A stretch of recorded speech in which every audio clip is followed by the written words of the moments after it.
Bonjour et bienvenue sur ma chaîne Sandra by Faye. Je m'appelle Sandra et je suis heureuse de te retrouver aujourd'hui pour te parler de toutes mes Bibles. Donc je vais commencer par te présenter les Bibles en anglais et ensuite on va passer sur les Bibles en français et après je vais te dire comment faire toi pour pouvoir choisir ta propre Bible parce que on est en fin d'année, on arrive tout doucement vers le début de l'année et c'est vraiment le moment de se préparer pour l'année qui arrive spirituellement et avec tous les outils dont on a besoin pour pouvoir préparer en fait finalement sa vie spirituelle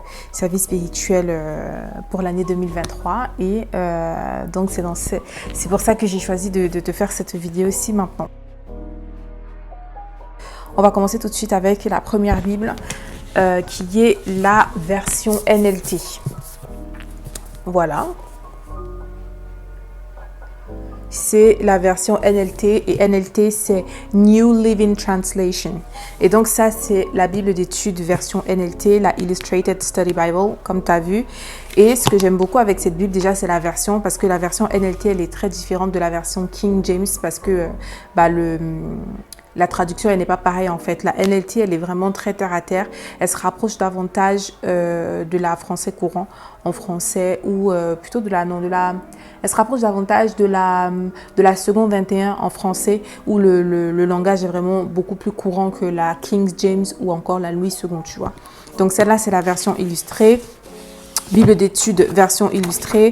Donc en fait, tu as... tout le long de la lecture, déjà, on t'explique, il y a les versets qui te sont expliqués, parce que voilà, c'est une Bible d'études et donc c'est vraiment, voilà, ça t'aide à étudier la Bible. Et après, tu as des passages comme ça, par exemple, où ça fait un focus sur, tu vois, par exemple, ici, ça fait un focus sur Aaron, ça te présente qui est Aaron, etc., etc. Donc, c'est des articles, en fait. Et elle est vraiment très, très belle. Elle est vraiment très belle et elle est vraiment très détaillée d'ailleurs. C'est pour ça que elle est aussi grosse. Elle est vraiment très détaillée et illustrée aussi parce que tu as des cartes, tu as des dessins pour... tu as plein de choses en fait. Tu as vraiment plein de choses dans cette Bible. Elle est vraiment super intéressante. Tu vois par exemple ici, ça t'explique qui était Néron. À l'époque des Actes des Apôtres, tu vois, ça te parle de qui était Néron, c'est en couleur et franchement, c'est vraiment bien fait. Donc, moi, je l'avais acheté sur Amazon. Je vais te mettre le prix exact, le lien et le prix exact dans la barre d'infos et sur l'écran parce que là, je me souviens vraiment plus du tout du prix auquel je l'avais acheté. Donc, elle est vraiment très, très bien. Et tout à l'heure, je vais te faire une comparaison en fait pour que tu vois la différence de langage par rapport... Je vais te faire la comparaison avec un verset pour que tu puisses voir la différence de langage entre ça et par exemple la ESV que j'ai. Parce que moi, je n'ai pas la King James, j'ai uniquement la NLT et la ESV. Donc, la deuxième Bible que je te présente, c'est pareil, c'est une version NLT. Voilà, c'est une version NLT, pareil. Et c'est une Bible classique comme ça. Et la différence qu'il y a entre celle-ci et celle-là, c'est que ça, c'est l'édition lettres rouges. Et les lettres rouges, en fait, c'est uniquement dans les évangiles et c'est quand Jésus prend la parole. Donc, quand c'est Jésus qui parle dans les évangiles, tout le dialogue, en fait, tout le texte est en rouge, tu vois. Et sinon, le reste, il est en classique noir, tu vois. Par exemple, là, je vais te montrer dans Luc. J'espère que tu vois bien tout ce qui est rouge là, tu vois. Là, c'est quand c'est Jésus qui parle et sinon le reste est comme ça. Et ce que j'ai beaucoup aimé aussi avec cette Bible, c'est qu'elle est en gros caractère. Parce que le gros caractère, vraiment, c'est bien pour le confort de lecture et ça te permet vraiment de prendre davantage plaisir à lire. En tout cas, moi, personnellement, j'aime beaucoup les gros caractères. Donc voilà, elle est en gros caractère comme tu peux le voir ici. Donc pareil, je te mets le prix sur l'écran et en barre d'infos et je l'avais acheté sur je sais plus où je l'avais acheté, je pense que je l'ai acheté sur Amazon aussi pareil hein, mais de toute façon voilà le lien en barre d'infos. Et pour la troisième Bible en anglais, c'est celle-là, c'est la Illuminated Bible Art Journaling Edition. Donc en fait ça c'est une Bible vraiment de journaling, tu vois, c'est plus vraiment pour les gens qui aiment dessiner, colorier, etc. Donc, c'est super. Bon, moi, personnellement, c'est pas mon cas. Je sais pas dessiner et je colorie encore moins, tu vois. Mais je l'ai prise parce que je la trouvais vraiment très, très belle. Elle fait vraiment très, très haut de gamme, vraiment, elle est vraiment très belle. Elle fait haut de gamme et elle a les tranches comme ça, tu vois, les tranches dorées comparées à ça où, voilà, tu vois, les tranches sont classiques, blanches comme ça. Et celle-là, par contre, elle est en version ESV. Et la ESV stands for English Standard Version. English Standard Version. Ce que j'ai beaucoup aimé effectivement avec cette Bible, c'est que bon, après le truc c'est qu'elle est en petit caractère. Elle est en petit caractère, mais j'aime bien la police qu'ils ont choisie. Elle est vraiment très belle, tu vois, ça se présente comme ça. Voilà. Et ce qui est bien du coup, c'est que dans cette Bible, en fait, tous les écrits en fait sont centrés comme tu le vois là. Ça veut dire qu'il y a toujours ces marges-là. Du coup, parce qu'ils ont laissé les marges pour les personnes justement qui aiment dessiner et qui aiment prendre des notes. Moi, ce que je fais, c'est que je prends simplement des notes en fait à côté. Je t'avoue que celle-là, depuis que je l'ai achetée, je ne l'ai pas vraiment utilisée. Mais le peu que je l'ai utilisée, j'ai vraiment apprécié justement le fait qu'il y ait des marges à côté, tu vois. Parce que regarde, par exemple, là, j'ai étudié le book. J'ai étudié le livre de Job dedans et j'ai vraiment apprécié, tu vois. Là, c'est ce que j'ai fait. Bon, tout ce que j'ai fait pour faire genre art ou quoi là, c'est que je coloriais à l'intérieur vite fait pour donner un peu du sens et tout. Et puis, je l'ai utilisé comme ça, tu vois, avec les écrits. Donc voilà, elle est vraiment très bien. Elle, je l'avais achetée et tu vois, sinon à côté aussi, ils ont des, voilà, ils te mettent des illustrations comme ça. Voilà, c'est vraiment très beau. La qualité du papier, elle est très belle. C'est vraiment très beau. J'aime vraiment beaucoup cette Bible. Et c'est version artsy aussi comme ça, tu vois. À chaque début de livre, en fait, ils te mettent un dessin ici comme ça pour faire la transition en fait pour le livre. Tu vois là par exemple c'est le livre de Jonas et tu vois ils t'ont mis un dessin avec une queue de poisson parce que voilà on sait très bien que le point central du livre de Jonas c'est quand il a été avalé par la baleine. J'aime beaucoup cette Bible parce que justement, comme je t'ai dit, elle est très belle, la qualité du papier et tout ça. Je l'avais acheté à la maison de la Bible à Gare de Lyon.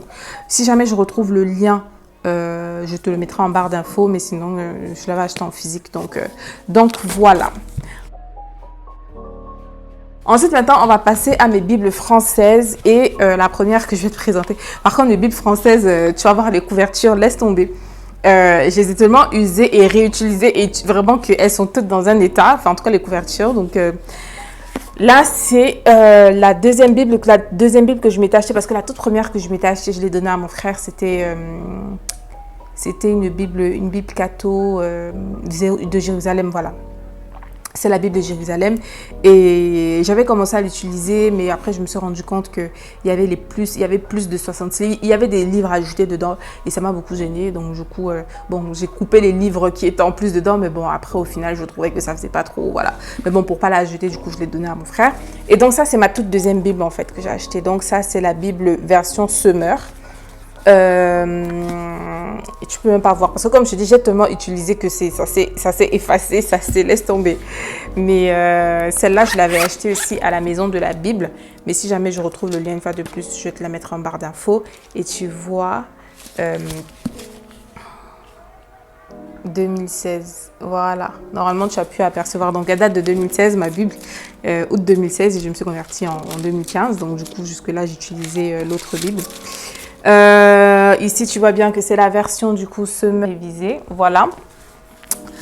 Elle est petit caractère aussi, vraiment petit caractère et je t'avoue que celle-là c'est vraiment plus Bible de poche ou Bible à mettre dans son sac. Mais moi je t'avoue que personnellement je porte des petits sacs donc je ne mets jamais de Bible dans mon sac vu que j'ai la Bible aussi sur mon téléphone.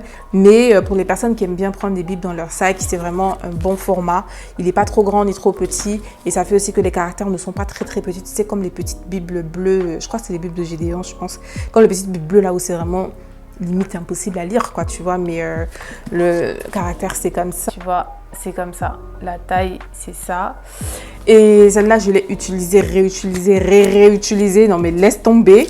De toute façon je pense que tu peux le voir, j'ai mis des annotations dedans, je retrouve même des post-it ouais tu sais. Et j'ai vraiment beaucoup aimé cette Bible et la version Semeur aussi c'est une bonne version parce que du coup le français est davantage, enfin le langage est mieux compréhensible et se rapproche davantage du langage courant. Donc celle-là je l'avais achetée à la maison de la Bible comme je t'ai dit Et voilà. Ensuite, il y a la Bible Esprit et Vie, qui est donc une version Louis II 1910. Parce que je pense que même au niveau des Louis II, il y en a différentes. Il y a différentes versions de Louis II. Mais là, c'est là. Bon, déjà, ça se présente comme ça. Tac. Voilà, ça se présente comme ça. Tu vois, la couverture, ça s'est tellement ouvert plusieurs fois. À chaque fois que ça s'ouvre, je recolle. Donc, d'où le fait que ça soit dans cet état-là, n'est-ce pas? Donc, c'est la version Louis II 1910, voilà. Et cette Bible-là, j'ai fait une vidéo spéciale j'ai fait une vidéo où je fais une revue entière dessus. Je te la mettrai en fiche, je te la mets en fiche ici en haut. Donc, n'hésite pas à aller regarder tout ça pour pouvoir connaître plus en détail, en fait, comment elle est composée. Et donc, c'est une Bible d'études. Une Bible d'études et j'aime beaucoup, j'aime beaucoup cette Bible d'études parce que franchement, les commentaires bibliques, les commentaires d'études, les notes d'études, voilà, pardon, les notes d'études, elles sont juste au top, elles sont juste on point et je t'assure que vraiment, si tu galères à lire la Bible, vraiment, tourne-toi dans un premier temps vers une Bible d'études du coup parce que ça te permettra déjà de voir comment on fait une étude biblique et aussi d'avoir une meilleure compréhension de la parole. C'est juste trop bien. Et donc, celle-là, je l'ai achetée. Je l'ai acheté à la librairie CLC, mais je te mettrai le lien pareil en barre d'infos pour que tu ailles regarder tout ça. Je la recommande vivement, elle est vraiment juste trop bien. Et donc, c'est une version, voilà, Louis II 1910. Et ma dernière Bible, la plus récente, parce qu'à un moment donné, tu sais, j'achetais une Bible par an. Tu sais, quand je venais de me convertir, là, chaque année, il me fallait acheter une nouvelle Bible, tu vois. Mais depuis que je suis tombée sur celle-ci, là, vraiment la français courant, c'est ma version préférée et c'est celle que je recommande de tous les temps, parce qu'elle est juste trop bien, juste trop terre à terre. Enfin, de toute façon, tu vas le voir. Tu vas le voir quand je vais te faire les comparaisons de versets bibliques, comment c'est vraiment juste terre à terre, quoi. Donc, elle se présente comme ça. Et oui, ce que j'ai oublié de te dire aussi, c'est que pour la version Esprit et Vie, c'est pas des gros caractères, mais c'est des moyens caractères en fait, tu vois. C'est vraiment déjà plus agréable au niveau du confort de lecture, tu vois. Les caractères sont moyens. Enfin, la taille de... Quand je dis caractère, c'est la taille de la police. Hein. C'est moyen. Donc, confort de lecture aussi, c'est top. Et pour donc la Bible français courant, celle-là, voilà. Pareil aussi, je l'ai utilisé seulement que la couverture s'est cassée. Et le truc aussi, c'est que comme ça, c'est une couverture rigide, mais la couverture même, c'est du carton, mais recouvert avec du papier, c'est sûr que voilà, ça s'abîme un peu rapidement. Et ça, la couverture, c'est du simili-cuir, mais c'est pas du simili-cuir, c'est du plastique en fait. C'est une couverture en plastique, imitation cuir, mais voilà, comme c'est du plastique, ça s'est cassé. Et je vais réinvestir dans une Bible qui aura plutôt, du coup, une couverture en cuir, comme ça au moins je sais que ça va tenir mieux, quoi, tu vois. Mais bon. Donc ça, couverture en papier, comme je t'ai dit, Bible français courant ici. Et ce que j'aime beaucoup avec cette Bible, c'est que c'est en gros caractère. Voilà, vraiment, là, pareil, gros caractère, comme dans la version Red Letter, la NLT, tu vois, c'est en gros caractère. Et c'est juste trop bien. Confort de lecture top, vraiment j'aime beaucoup cette Bible et j'aime trop, franchement j'aime trop cette Bible, c'est ma préférée, c'est ma meilleure, donc voilà. Donc maintenant on va comparer les traductions. Je vais commencer avec les Bibles en anglais pour te comparer les traductions pour que tu vois quelle est la différence entre chacune d'elles, et je vais faire la comparaison sur Romains 12, 1 à 2. Et je fais une pause ici pour te dire que les fiches d'études bibliques sont disponibles sur ma boutique en ligne steelprinting.com et ce sont des fiches d'études bibliques où justement je t'explique, je prends un verset biblique et je t'explique comment faire une étude biblique en fait au travers de ce verset-là. Et le verset que j'ai choisi, c'est Romains 12, 1 à 2 parce que c'est l'un de mes versets préférés et je l'aime beaucoup. Donc c'est ce verset-là que j'ai pris pour faire l'étude biblique. Et je t'offre aussi un Bible Tracker, donc ça fait que tu as 6 fiches d'études, tu as 5 fiches plus le Bible Tracker et donc le tout ça fait 6 fiches et le tout sous format PDF. Donc une fois que tu auras passé ton achat, tu télécharges et ensuite tu imprimes et tu pourras donc t'en servir pour pouvoir t'aider à faire tes études bibliques. Et aussi, il y aura d'autres fiches d'études bibliques qui vont arriver et ça sera sur d'autres versets en fait. Là, on a commencé avec Romains 12, tout simplement parce que j'aime beaucoup ce verset comme je te l'ai dit. Donc, tu as le lien en barre d'infos pour aller checker tout ça. Et aussi pour les personnes qui ne pourront pas s'acheter les fiches d'études bibliques, vous avez le Bible Tracker qui vous est offert gratuitement. Donc, en téléchargement, pareil, sur le site internet steelprinting.com. Donc, on passe à la comparaison des traductions. Donc là, on va commencer avec les Bibles anglaises. Et étant donné que j'ai que deux versions, la version NLT et la version ESV, je vais faire la comparaison entre la NLT, la ESV et la King James, qui est la version la plus courante. Vu que j'ai pas de King James, je vais utiliser la Bible sur mon téléphone. Et la Bible en ligne que moi j'utilise, l'application de Bible que j'utilise, c'est la YouVersion. Ok. Bro, it is definitely not the same. Du coup, je vais commencer avec la version du coup King James version Romains 12 verset 1 à 2. Ça dit: I beseech you therefore, brethren, by the mercies of God, that ye present your bodies a living sacrifice, holy, acceptable unto God, which is your reasonable service. And be not conformed to this world, but be ye transformed by the renewing of your mind, that ye may prove what is that good and acceptable and perfect will of God. Chai, I mean, yeah. And I understand now why Kanye was turned into Ye though. I understand now. Maintenant, on passe à la version ESV. Ça dit: I appeal to you, therefore, brothers, by the mercies of God, to present your bodies as a living sacrifice, holy and acceptable to God, which is your spiritual worship. Do not be conformed to this world, but be transformed by the renewal of your mind, that by testing you may discern what is the will of God, what is good and acceptable and perfect. Tu vois, ça, là déjà, ça me fait bugger moi. Et c'est déjà beaucoup plus compréhensible, tu vois. This is what I will do. Let me just screenshot this one.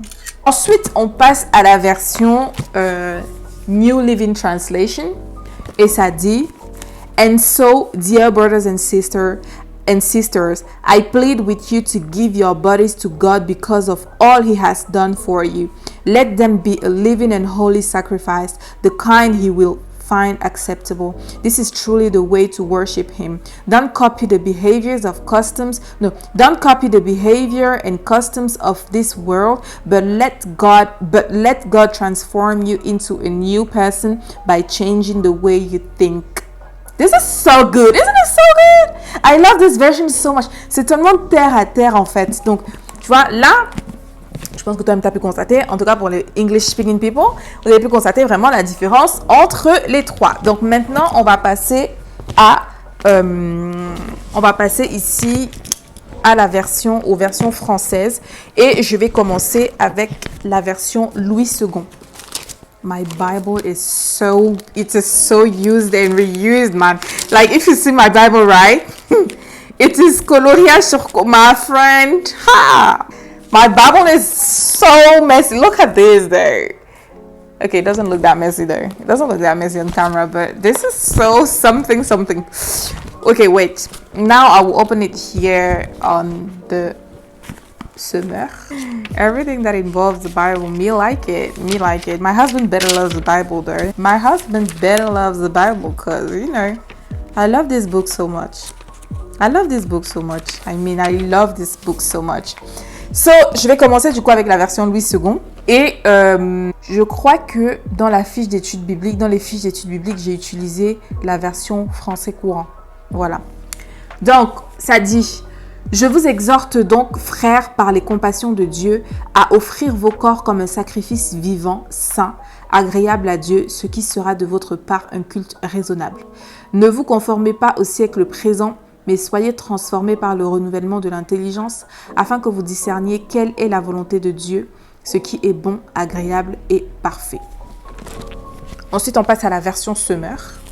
Ça dit: je vous invite donc, frères, à cause de cette immense bonté de Dieu, à lui offrir vos corps comme un sacrifice vivant, saint et qui plaise à Dieu. Ce sera là de votre part un culte spirituel. Ne vous laissez pas modeler par le monde actuel, mais laissez-vous transformer par le renouvellement de votre pensée pour pouvoir discerner la volonté de Dieu, ce qui est bon, ce qui lui plaît, ce qui est parfait. Et on termine avec la version français courant. Et ça dit, frères, puisque Dieu a ainsi manifesté sa bonté pour nous, je vous exhorte à vous offrir vous-même en sacrifice vivant réservé à Dieu et qui lui est agréable. C'est là le véritable culte que vous lui devez. Ne vous conformez pas aux habitudes de ce monde, mais laissez Dieu vous transformer et vous donner une intelligence nouvelle. Vous pourrez alors discerner ce que Dieu veut, ce qui est bien, ce qui lui est agréable et ce qui est parfait. I like it. I like it, y'all. I like it. I really like it. So, vraiment, voilà la différence, du coup, entre ces trois versions-là. Et donc, tu te rends compte que pour avoir lu de manière consistante chacune de ces versions, quand j'ai atterri sur la version français courant, j'ai juste compris que c'était la meilleure pour moi. Donc, voilà. On va terminer maintenant. Et je vais te dire comment faire pour choisir ta Bible. Parce que si tu as une Bible à laquelle tu ne prends pas plaisir, de lire, ok, ça va pas te motiver en fait pour pouvoir lire ta Bible. Donc vraiment, il faut que tu crées les circonstances adéquates pour pouvoir prendre plaisir à lire ta Bible. Et la première chose que tu dois faire, c'est bien choisir ta Bible. Donc, pour bien choisir ta Bible, il faut que tu choisisses une Bible qui est dans le langage que tu comprends le mieux. Ça veut dire que ce soit une Bible dans ta langue maternelle. Et s'il n'y a pas de Bible dans ta langue maternelle, que ce soit une Bible qui est dans la deuxième langue que tu comprends le mieux. Donc je disais, il faut que tu choisisses une Bible qui est dans une langue que tu comprends très bien si tu ne peux pas trouver dans ta langue maternelle, d'accord? Ensuite, il faut que tu choisisses une Bible qui sera gros caractère. Parce que je sais que les gros caractères, tout le monde s'en sort bien avec les gros caractères, tout simplement parce qu'il y a un confort de lecture en fait qui est associé, tu vois. Et si jamais tu peux pas prendre une Bible avec des gros caractères, choisis un caractère dans lequel tu sais que tu seras à l'aise pour lire. Les tout petits là, c'est vraiment à éviter. Prends du moyen caractère minimum. Ensuite, il faut que tu choisisses une Bible avec un matériel durable, parce que vraiment, comme je te dis, moi, tu vois, les Bibles que j'ai choisies, je faisais pas trop attention à la couverture, ici et ça. Je faisais plus vraiment attention à la version et à la police de caractère finalement, tu vois. Mais à force d'utiliser, je me suis rendu compte qu'il faut faire attention aussi à la couverture si tu veux partir sur quelque chose que tu vas pouvoir garder longtemps, d'accord? Donc, si tu veux vraiment te dire, ouais, je vais investir une fois pour toutes, n'hésite pas à investir dans une Bible avec une couverture qui sera durable. Donc, si tu peux pas investir dans une Bible, par exemple, en couverture en cuir, investis dans une Bible qui est couverture comme ça, tu vois, cartonné, plastifié, tu vois. Par exemple, ça, tu vois, c'est cartonné, plastifié. Et ça, tu l'utilises comme tu veux. Ça reste top en fait et impec, tu vois. D'accord? Et si jamais tu n'as pas les moyens d'investir dans une bonne Bible, télécharge une application de la Bible, une application que tu peux utiliser en hors connexion. Parce qu'il y a des applications que tu peux utiliser uniquement en connexion, mais il y a des applications que tu peux utiliser en hors connexion. Et celle que moi personnellement j'utilise, c'est la YouVersion, comme je t'ai dit. Je te mets pareil le lien en barre d'infos pour que tu puisses checker tout ça. Et télécharge-la, commence-la comme ça. Et puis, ce qui est bien aussi avec l'application YouVersion, c'est que en plus de la Bible, tu as des plans de lecture. Ok. Donc, ce qui est bien, c'est que en plus de lire la Bible, en fait, tu vois, tu as des plans de lecture, tu vois, par thème. C'est vraiment très très bien fait, hein. Tu as les thèmes, ou alors tu peux chercher toi-même, par exemple, si tu veux le thème pardon, tu tapes pardon, et ça va te sortir en fait plein d'articles et plein de plans que tu peux lire concernant, plein de plans que tu peux suivre concernant le pardon. Tu as aussi la page découverte où tu peux découvrir des plans, tu peux découvrir plusieurs choses en fait. L'application elle est vraiment très très bien faite, donc n'hésite pas à checker tout ça. Tu as aussi la possibilité de la personnaliser. Tu peux définir une notification pour recevoir le verset du jour. Par exemple, le verset d'aujourd'hui, là, c'est lequel? Parce que j'avais désactivé. Le verset d'aujourd'hui, c'est Marc 16 qui dit, puis il leur dit, allez dans le monde entier, annoncer la bonne nouvelle à tous les êtres humains. C'est le verset du jour. Laisse tomber, c'est trop marrant. So, voilà. Et donc, voilà, n'hésite pas à télécharger tout ça pour pouvoir t'aider justement à lire la Bible et voilà. Et je termine en te disant que tu as les fiches d'études bibliques qui sont disponibles sur Steel Printing et les fiches te sont offertes. Et avec les fiches d'études bibliques, tu as un Bible Tracker. Et ce que je vais faire, c'est que je vais te montrer en fait à quoi ressemble le Bible Tracker. Bon, c'est sûr que maintenant, quand toi, tu vas l'imprimer sur du format A4 parce que c'est en format A4. Mais quand elles seront disponibles en format papier, en format physique, ça sera du format A5. Et le Bible Tracker, en fait, il ressemble à ça. Ok? Attends, j'arrive. Donc, le Bible Tracker, initialement, ça c'est la première version que j'avais fait pour tester. Il ressemble à ça. Et pour ceux qui se demandent qu'est-ce qu'un Bible Tracker, un Bible Tracker, en fait, c'est un outil qui te permet de suivre ta progression de lecture de la Bible, tu vois. Donc, par exemple, si tu choisis de commencer par lire Genèse, une fois que tu as terminé de lire Genèse, tu viens sur ton Bible Tracker, tu surlignes Genèse et comme ça, quand tu le prends, tu vois directement, en fait, tous les livres que tu as déjà lus et ceux qui te restent à lire, c'est ça. Ça te permet de suivre ta progression de lecture de la Bible. C'est pour ça que ça s'appelle un tracker, Bible Tracker. Tracker, ça veut dire suivi. Donc, suivi de lecture de la Bible. Donc, le premier, il se présentait comme ça. C'était sous un format assimilé A5, 16 par 21. Donc, à l'avant, tu as tous les livres de la Bible. Donc, en haut, c'est l'Ancien Testament et en bas, c'est le Nouveau Testament. Et derrière aussi, je te l'ai mis. Ça, c'est moi-même qui l'ai créé. Hein. C'est un produit que moi-même j'ai créé. Et derrière, je t'ai remis tous les livres. Donc, tu vois, là en haut, tu as Ancien Testament et en bas, tu as Nouveau Testament. Et je t'ai remis tous les livres, en fait, dans leur ordre d'apparition. Donc, la première version se présente comme ça. Et je l'ai pensé, en fait, pour pouvoir te l'offrir en même temps que tu achèterais le carnet d'études bibliques. Donc ça, je ne sais pas s'il sortira encore en physique, c'est encore en réflexion. Mais en attendant, quand je l'ai créé, je l'ai vraiment pensé justement pour qu'il te soit offert avec le carnet d'études bibliques et que tu puisses en fait le caler derrière comme ça parce que la dernière version, elle fait cette taille-là. Voilà.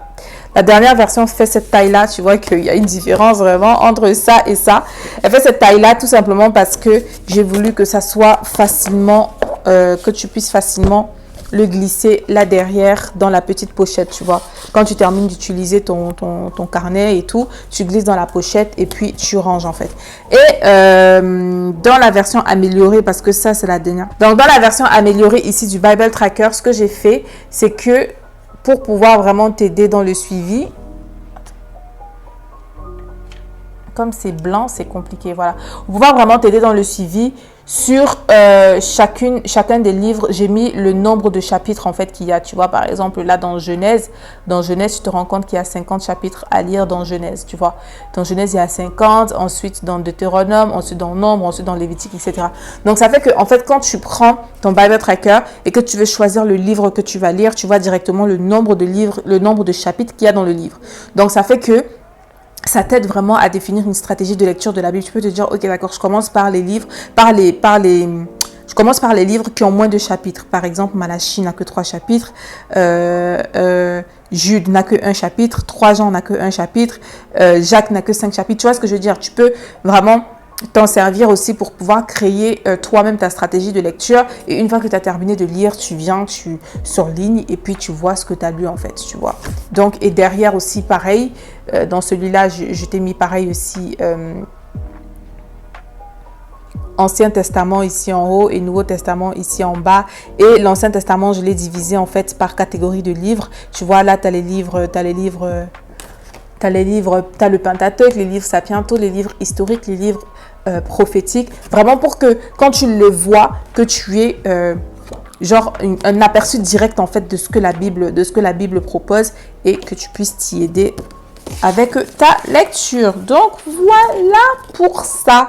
Ça c'était la première version. Donc, je disais que pour les personnes qui ne pourront pas s'offrir les fiches d'études bibliques, et les fiches d'études bibliques, en fait, je pense que je te les aurais mises sur l'écran pour que tu puisses voir à quoi ça ressemble. C'est en fait ça que j'ai récupéré et que, en fait, ça que je t'offre finalement en version téléchargeable, quoi. Voilà. C'est ça que je t'offre en version téléchargeable. So, voilà. Donc, pour les personnes qui ne pourront pas se l'offrir, vous avez le Bible Tracker qui est disponible en téléchargement gratuit sur steelprinting.com. Donc, allez regarder tout ça. Les liens sont dans la barre d'infos. Donc, moi, je te remercie. Je vous remercie d'avoir pris le temps de regarder cette vidéo. D'ici à la prochaine fois, porte-toi bien, que mon Dieu te bénisse. Et don't forget, study the Bible for yourself. Yay! Study the Bible for yourself to get the wisdom to navigate this life. Stay blessed and stand firm on your faith. Bye.